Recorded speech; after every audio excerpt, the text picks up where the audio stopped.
Olá, pessoal, tudo bem? Vamos dar continuidade aos metaplasmos, né, na nossa parte final.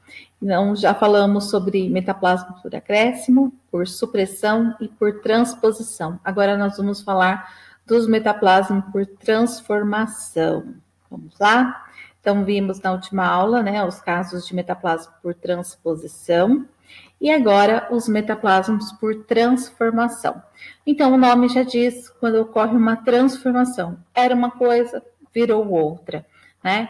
Então, quando a gente conversou lá no comecinho sobre a história interna da língua portuguesa, nós já falamos sobre alguns casos de algumas transformações comuns, né? Então, aqui a gente vai tratar especificamente. Acho que esses nomes são os mais tranquilos em comparação aos demais, porque eles dizem muito sobre o processo de transformação, tá?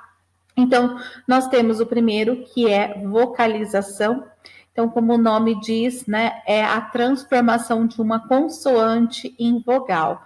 Era consoante, passou a ser vogal. Então, é um processo, o nome acho que diz muito, e isso vai ajudar bastante vocês.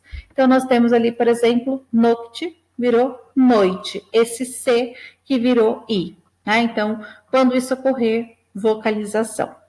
O segundo tipo é o processo inverso, consonantização, ou seja, era vogal, passou a ser consoante. Então, ocorreu amplamente na transformação das semivogais latinas, né, o I e o U, nas consoantes J e V do português.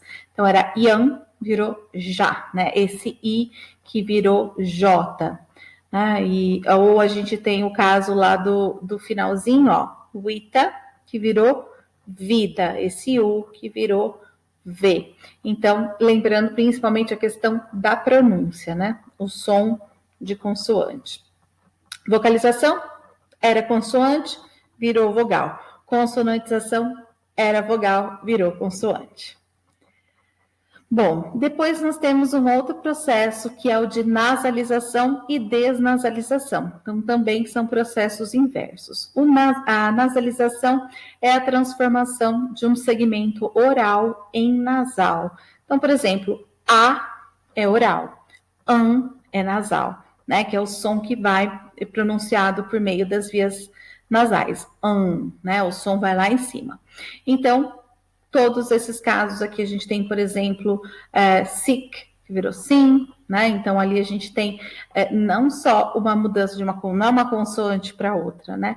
Era ali o in, esse i passou a ser in, né? Ou ali o mi, min. Então, muitas vezes eles vão ser grafados com esse M no final, né?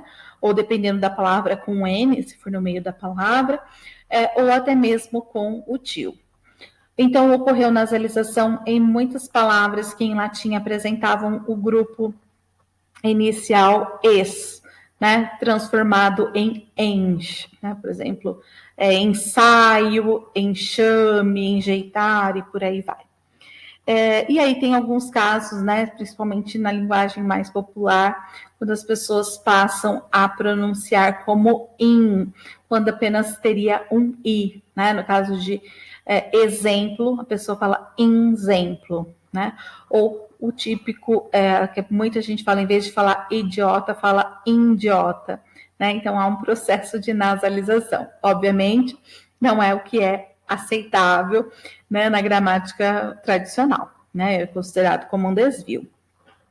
Então, o processo de desnasalização é o processo inverso. Então, o som era nasal e passou a ser oral. Então, no caso, por exemplo, de Luna, né, quando eu tenho essa marcaçãozinha ali do tio, tá vendo? É para marcar que esse Luna, né, lum, esse era pronunciado como se fosse esse som nasal. Então, houve um processo aqui, né, de nasalização e processo inverso é de desnasalização. Lua deixou de ser pronunciado como um som nasal. A mesma coisa aqui, corona passou a ser corona, né, um coron, um som nasal, e depois ocorreu a desnasalização. Bom, a respeito do processo de sonorização, a gente já falou lá no comecinho, quando a gente tem uma consoante surda, né, que se transforma numa consoante sonora, principalmente aqueles pares que a gente tinha falado, como P e B, T e D, né, então e por aí vai. Esse é o caso que a gente já tinha conversado bem lá no comecinho, quando a gente começou a falar sobre a história interna da língua portuguesa. Então, era lupo, virou lobo, né? Esse P que virou B passou ali por um processo de sonorização. Depois a gente recupera, claro, essa questão do U que virou O, aí a gente fala depois, tá? E a gente tem um caso específico que não é dos pares P e B, T e D, né? Mas sim do B que virava V. E a gente também falou sobre isso quando a gente viu lá cavalo, que virou cavalo, né? Ou rábia, que virou raiva. Então, aqui a gente tem um tipo específico que é chamado de degeneração. Então, é um caso particular. E aí a gente passa a entender, ó, por exemplo, árvore virou árvore, né? O B virou V. E a gente entende por que a palavra, por exemplo, é arborização e não arvorização, porque ainda na estrutura a gente recupera a sua forma inicial, que era do latim, né? Isso acontece com muitas palavras. Bom, o processo de palatização é a transformação de um ou mais segmentos numa consoante palatal. O que significa isso? Então, são aquelas consoantes que, para serem pronunciadas, a gente usa o palato, que é o nosso céu da boca, né? Então, dos casos típicos é esse nha e esse lhá. Quando a gente pronuncia nha, a nossa língua toca lá no palato, lá no céu da boca, né? Então, por isso que ela é chamada de consoante palatal, nha, ou lhá, né? A gente também passa a língua lá no céu da boca. Então, são alguns casos quando se transformou nesse som de NH. Então, lembrando que o que importa é a pronúncia, né? E a gente tem os casos em que se transformou em LH.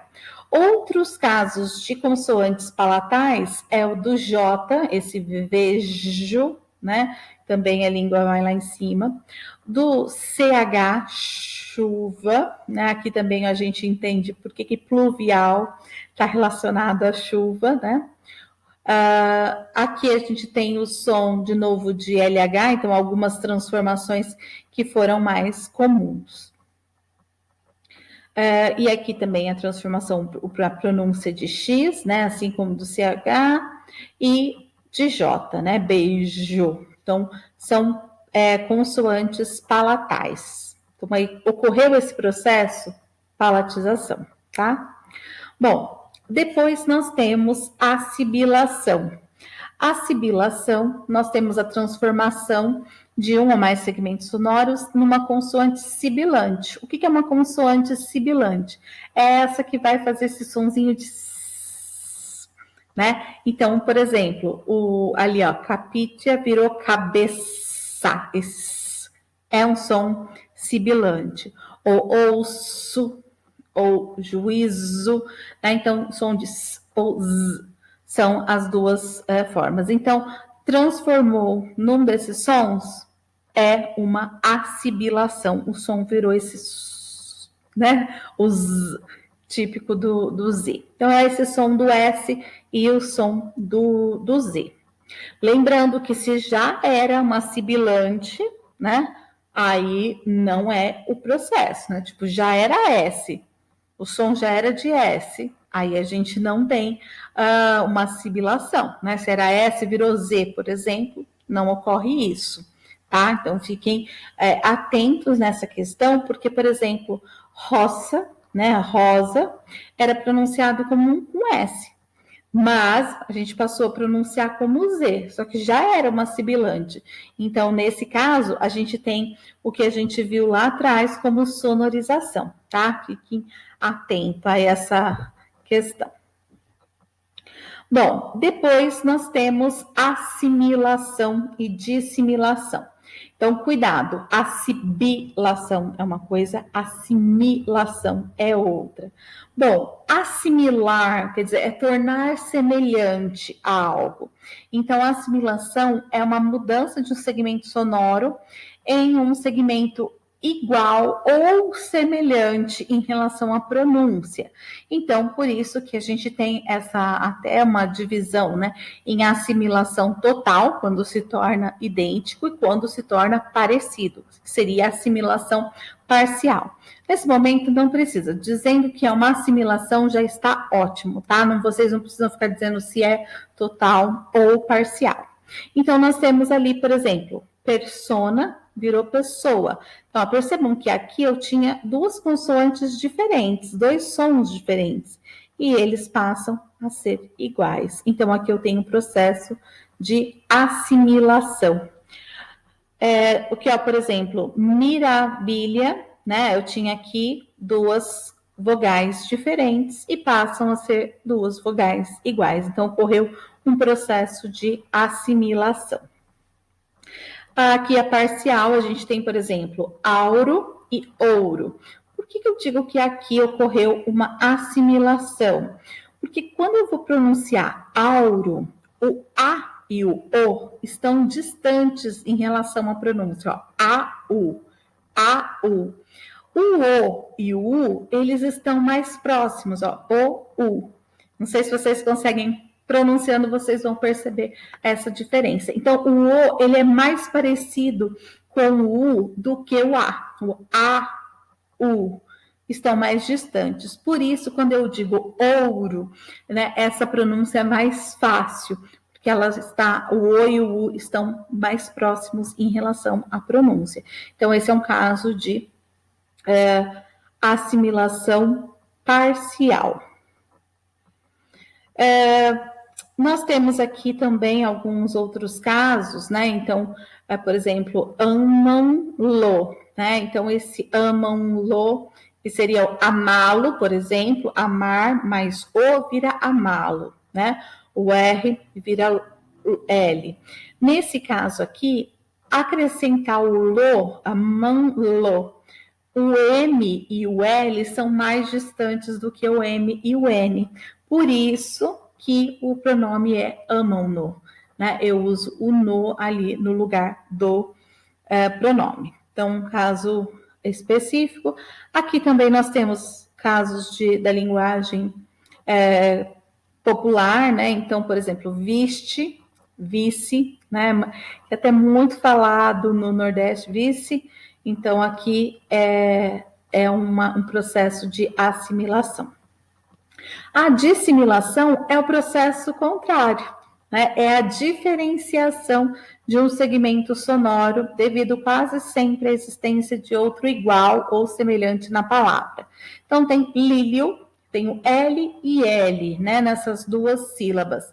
E aí eu tenho um processo de diferenciação, né, de dissimilação, e vira lírio. Então, para não ficarem as duas iguais, eu transformo um som num diferente, né? E aí a gente tem alguns outros exemplos aqui para vocês depois observarem. E vocês podem ir pausando, né, anotando, observando.